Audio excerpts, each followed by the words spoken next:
Hey gang, welcome to Time in the Market, the investing channel with a long-term focus. Taking a quick look at Humana, which is down about 19% in the past year and really down quite a bit in the last couple of days as they pre-announced earnings, moved their call up just a couple of days ago on the 18th. If you're not familiar with Humana, this is a managed care business, kind of works in two business lines. First is their health insurance business, which is your typical for-profit health insurance, but they're primarily focused on the Medicare, Medicare Advantage, Medicaid space with some military contracts thrown in there as well. They also have a specialty business in the dental side, but they've primarily moved out of the commercial space, so they're not really offering group insurance to commercial customers. They're not really government backed anymore. They have been doing that for quite some time, but about 6 to 12 months ago, they basically announced we're moving out of that business and focusing on the government stuff fully. Then there's their CenterWell business, which is kind of what all of the other carriers are doing as well. They're vertically integrating their system. They acquired Kindred at Home fully maybe a couple of years ago. That is a home health care business with a bunch of facilities that they have and a bunch of doctors that they send to your home as well. And then they also have a primary care business that is focused more on the elderly, which is kind of in line with their focus on Medicare.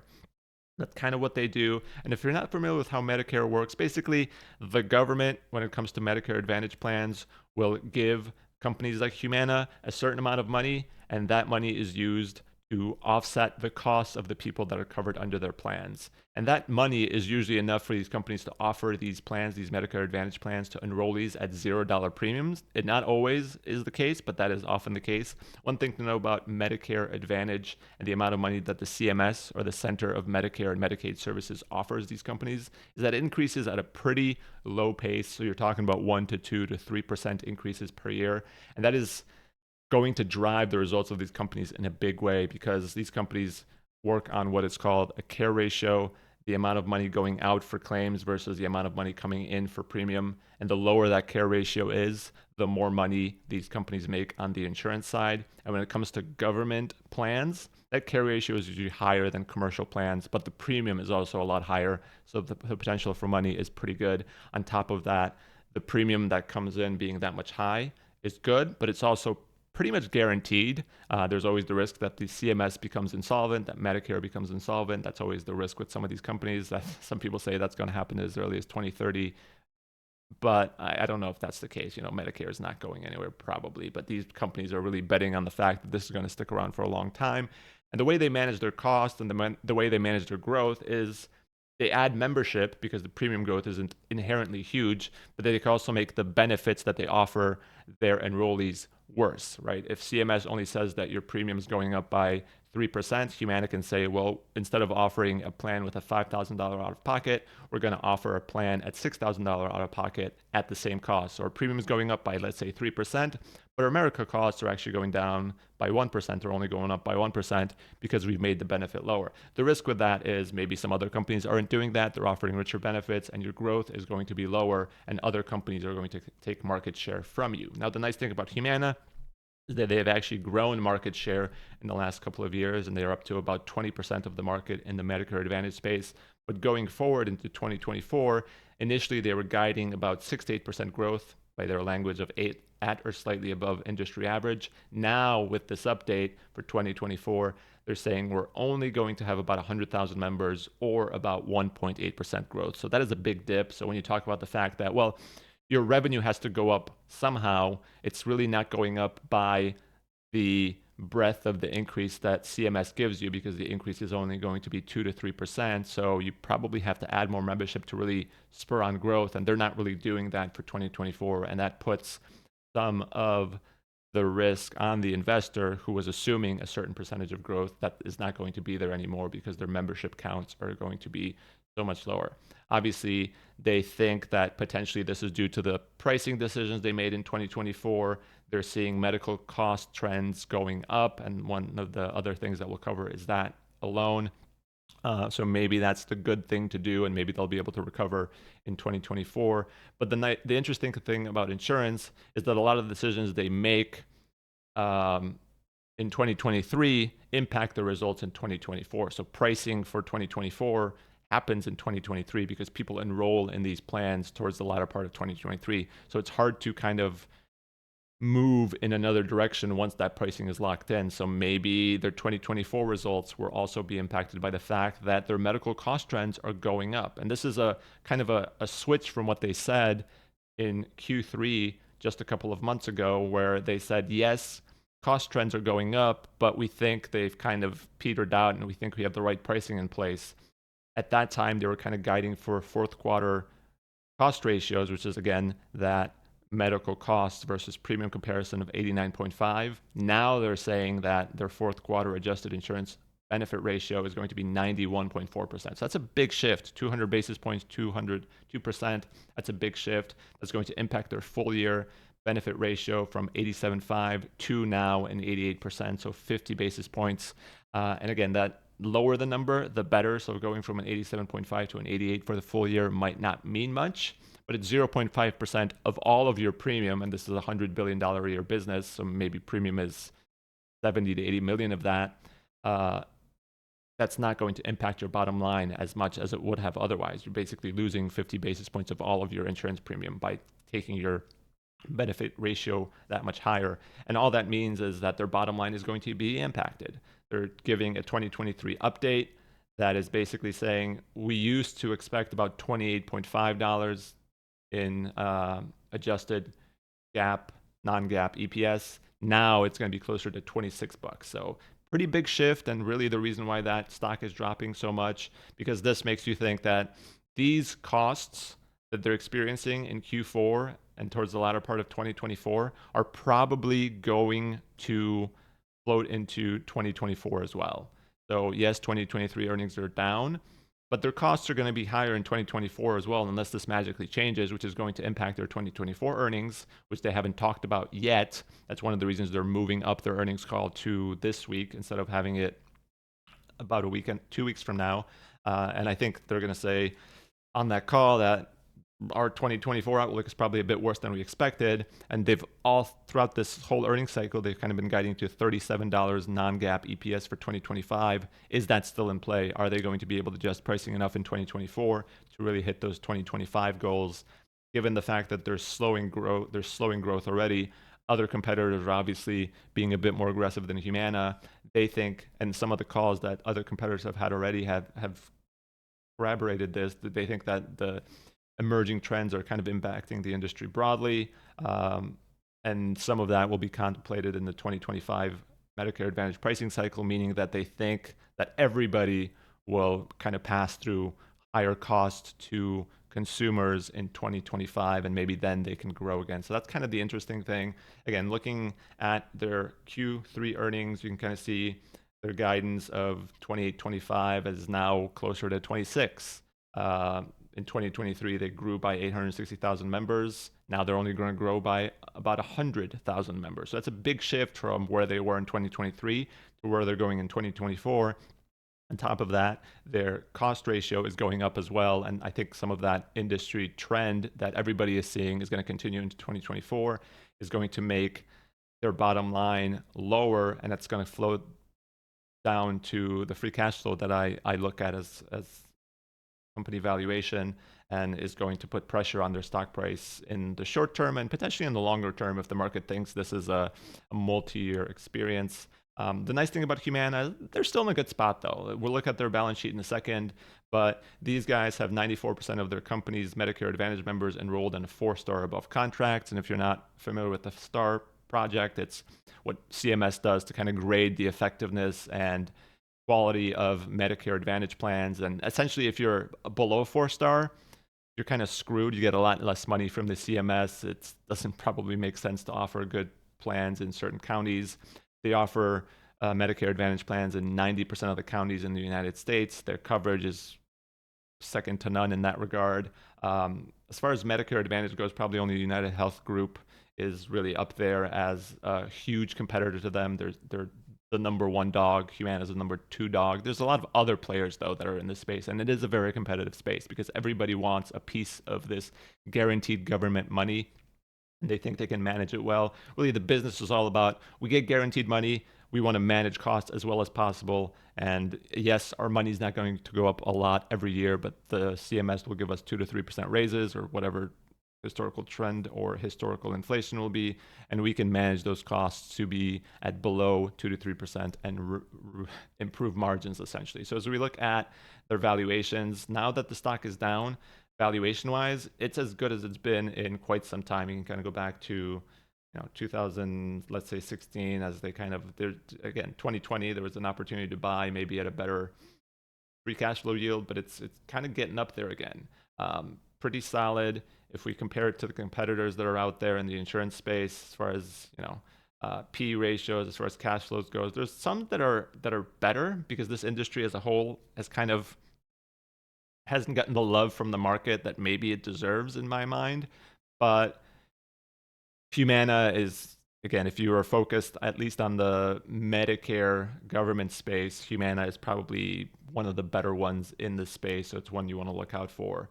As we look at their balance sheet, this can be a bit confusing. I've seen some people online talk about their balance sheet is absolutely amazing, that they have billions and billion dollars in cash. And yes, they have $15 billion in other investments, $15 billion in cash. But a lot of that money is kind of reserves, essentially, if you want to call it from an insurance perspective.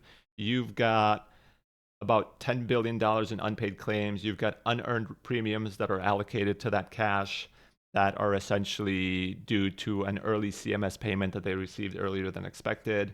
There's insurance and annuity liabilities. There's some accounts payable. So if you think about $30 billion in cash, you have to use that money towards your unpaid claims. That takes it down to 20 billion.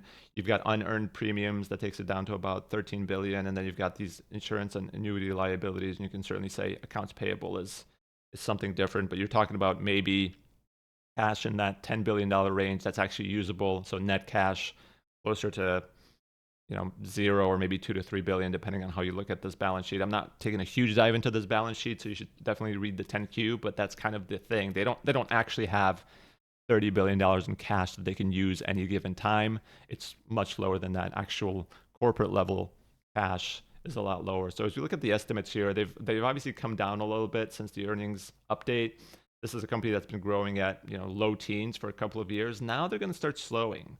Their EPS growth is going to start slowing. As I look at the valuation for this company, and again, disclaimer, this video is purely for informational, education, or entertainment purposes only. It is not an investment advice. Do your own due diligence. I'm looking at Humana here. This is a company that's from time to time buys back shares, but is not hugely in the buyback space. They do offer a dividend. They've grown that at about 10 to 12% the last couple of years, but it is essentially sub 1% at this point. But it's one that they can grow really, really well. In the last couple of years, they've bought back anywhere from $0 to $1.8 billion in shares per year.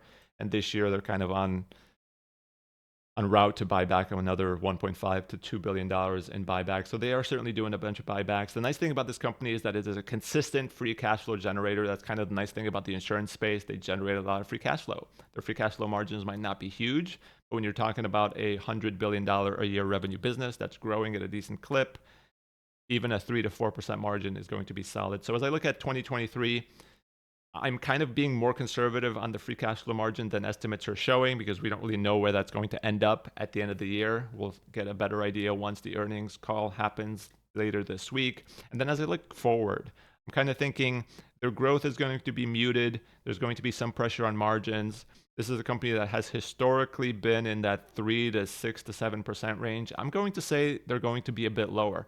They're making a lot of investments in their CenterWell business. A lot of those standalone offices, whether it's home health or primary care, are not yet profitable yet. They talked about contribution margin being positive on like 30 to 40% of those, but it's a far cry away from being at the $3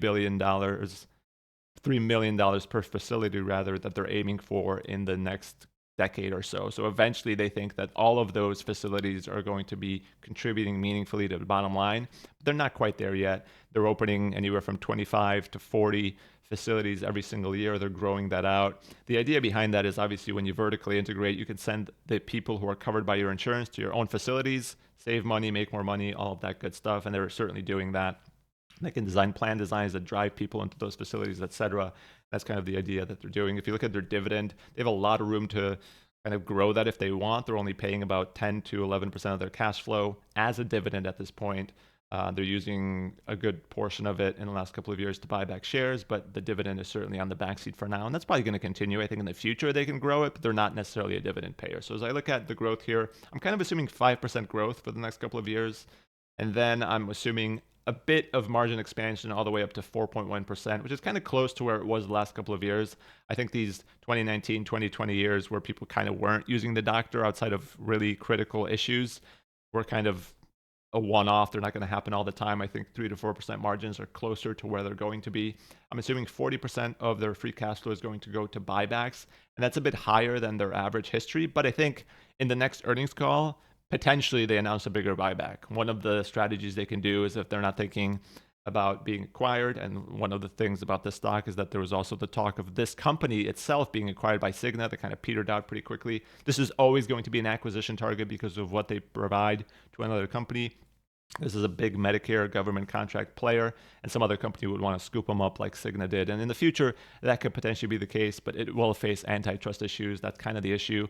But Humana, I think, will also be an acquirer, potentially look to grow out their CenterWell business and use some of this money outside of buybacks or other things, not only internal investments to grow that CenterWell business, but to potentially acquire some other healthcare companies in turn as well if they do not get acquired themselves, or maybe a combination with a company like Centene or something like that to really combine to make a huge Medicare government contract entity. Again, would face some antitrust issues, but potentially out there as an option.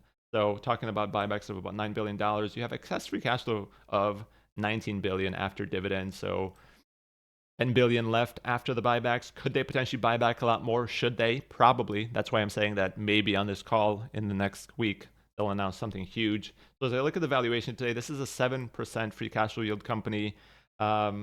I'm thinking this should be closer to 5 to 6%. So if I look at 5 to 6%, and even at 7%, assuming these things in play, assuming some margin expansion, assuming 10% dividend growth, assuming a buyback that is going to have a pretty good buyback yield at a 7% free cash flow yield if they're buying back shares right now, because of what this company is, because it's so focused on the government space, because it's so dependent on what the CMS does. Could they lose their stars ratings? Could CMS funding any given year be really bad? Yes. They're going to ebb and flow with what the CMS does, with what the Medicare Advantage market does. I'm kind of targeting a return of 15% here. And based on this assumption of 5 to 6% free cash flow yield, I'm assuming a 16% return from here. It looks really good. Like, it looks really good. If you believe the CMS is going to be around, that Medicare, Medicaid, all of these government programs are going to be around, Humana is going to be a player in that space. They're not going anywhere. The only risk is going to be, is it going to be underfunded in the future? That's kind of what you're worried about. That's why my target return is so much higher. I think at this price point, this looks really interesting. Obviously, you can assume that maybe 7% is the right yield, but even then, you're talking about a 12% return. Could the market give this an 8 to 9% free cash flow yield like it kind of has maybe in 2015 or before then? Yeah, but even then you're still talking about kind of mid to high single digit returns. This is a really interesting risk reward proposition to me right now. As far as a lot of the managed care companies go, I think this is a story that can be told for a lot of them, but because Humana has been so hit in the last couple of weeks because of their CenterWell segment, which is actually profitable right now, which is very interesting. They're actually making money off of that segment, even though it's a relatively recent investment for them. They have an in-house PBM, even though it doesn't cover anything but themselves. So they have a lot of ways to actually make money. Even if Medicare Advantage kind of falters one year, they could still probably do okay on some of this other stuff as they grow out that CenterWell segment, as that becomes a bigger part of their business, because it's still a small part of their business. If you look at really the breakout here, the insurance segment is, in the year to date 2023, 77 billion.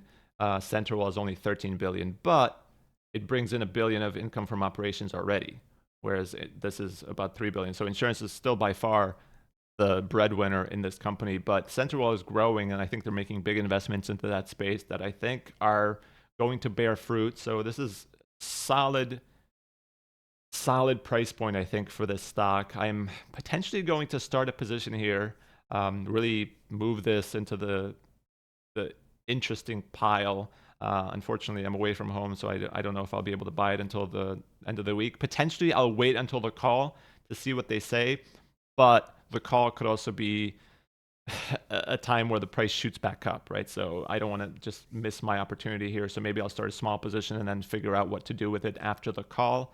Maybe that's the way to play it, because I do think that the call could be something like, we're going to announce a $5 billion buyback. Super. Now you're going to buy back 10% of the company right away, and the stock price is going to shoot up like it did for Cigna after they announced their buyback, after they called off their potential acquisition for Humana. So what's the thesis here? Well, the thesis here is the business keeps humming as it has been humming, that the CMS increases are decent, that they keep growing their Central business, and they kind of expand their margins bit by bit. They grow their dividend bit by bit, and they keep investing that money into the business, potentially acquiring healthcare facilities here and there, like they have been doing, just standalone places that they have been growing. They're not only building their own facilities, but they're acquiring other facilities as well, and kind of growing out that business pretty quickly. And they have the cash to do it. Their balance sheet is pretty strong. It's not as strong as it seems just by looking at their balance sheet, but it's pretty darn strong. So this is an interesting investment for me. Let me know down below what you guys think about Humana or any other managed care companies. If you like this video, like it. If you are new here, subscribe, all of that good stuff. Hope you enjoyed it. If you want me to look at any other specific stocks, let me know down below, and have a good day, and bye.